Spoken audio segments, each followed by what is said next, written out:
Hello everybody, welcome back to the workshop, or should I say the woodshop portion of the shop that is going to be. Anyhow, earlier on in this last couple weeks or so, if you're watching this video now, I did a short time-lapse video of the kind of the build out of this place.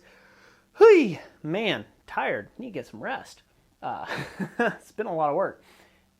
And in that video, you can see that this is a pretty kind of a humble beginning woodshop. It's definitely not decked out to the brim, but it has everything that I personally technically need right now in a woodshop. It has several saws, it has places for my paints, it has a place for us to store our shipping crates at. It has a place for our Excelsior, it has a place for routers and some other things that we have under the table, and it has a good workbench and a place to store the wood to make those crates, which is just so important. So this place has a lot of great things. It is, however, not a full-on wall like maybe you guys have seen in the videos, because if you look over here just out of frame, it just opens up to the rest of the metal shop. Eventually, I might continue to wall this off and then kind of, this space is going to be a bit shared between wood and parking of my mower, slash garden tractor, and all of its kind of implements and stuff. So this is going to be kind of like the garage end of things, simply because we don't want to put up an additional outbuilding for that purpose. But I've got one shop light now. I've got to get one more shop light over here on the other end here, and then this should be pretty well lit. And then I've got two additional ones just above the camera there out of view that I need to put in as well, just so this way all this has a nice cascading light effect. Underneath the workshop shelf here, there's some wood. This is a wood shelf, but this is actually a shelf. Underneath here, I'm going to mount lights. So, hey, man, I need to get some sleep. Gee whiz. You can't help but yawn, right? I'm going to put some additional lights underneath here so you can see what you're working on a little bit easier. But yeah, I mean, this is basically the build, the workshop. I thought it was a fun little video just to do a time lapse with the music, the ride of the Valkyries. I think that was fun, just because it's just a fun little jingle there and things. Most people like that video, so thank you for that. All the likes and great comments and stuff. And we kind of just built this in the middle of the night. Jessica and I did. We just took, I want to say in total, I probably worked at this shop, even though that time lapse is only a little 4-minute time lapse, 4 or 5-minute time lapse, I can't remember now. That represents about 6 hours of work. So I had worked on it for about 2.5, 3 hours before Jessica come out and actually started helping me with it, which was a great help to have her help here to hang all these panels up here to create this barrier, as you will. Reason for the barrier, reason for creating a separate space.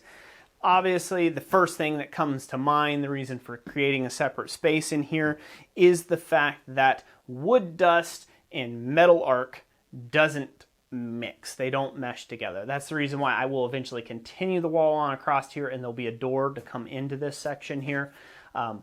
Eventually, I will wall it off all the way across to give this complete separation from the actual metal shop side of it, because again, the wood dust and the wood sawdust and metal arcs and sparks and things of the modern metal shop is not going to be very conducive to one another. So that's the reason for walling this off. Also, it helps to build vertical space. The more vertical space you build, you can really take advantage of a large shop or a small shop. So if you're in a really small shop, garden shed, whatever, take advantage of how much vertical space you can have. If you have 8-foot ceilings, use every bit of that 8 foot of ceiling, on that wall, every bit of that 8-foot tall wall. Use every bit of it for storage and putting things on, hanging up stuff, tool belts and racks and saws, and give everything a home. If you do that, you will find that your life gets a lot easier at locating tools, because I don't know about you all, but I like to just look and say, hey, that's what I need. Bam, there I am. Boom, look, there's the paints, there's my tools over there. I don't like having to dig and look and search under stuff just to take and get one task of the many that I have to do every single day done. So anyways, that's it. This is just a little bit about the wood shop. Let me know in the comment section down below like what you would think that would be handy to take and add to this shop in the future. And you know, I'm always open to suggestions like that. It's great that you all out there just really propagate so many great ideals on a regular basis, and I take them all to heart. I listen to everything, and I just try to, you know, sort out what's best for me and the way that I work. So anyways, that's it for today. Thank you so much for watching this video. If you liked it and you like this little update thing, just let me know by giving a thumbs up, comment down below. And if you'd like to support more content like this and support what Jessica and I do here at Christ and Ironworks, a great way of you doing that is either sharing this video with one of your friends or going over to our website at blacksmithpdfs.com and consider purchasing a Power Hammer plan, a bundle, or an ebook bundle around the subject of blacksmithing over there. It really does go a long way to fund these videos, and we do appreciate your support. So that's it for today. As always, God bless you, and we will catch you on the next one. Thanks for watching.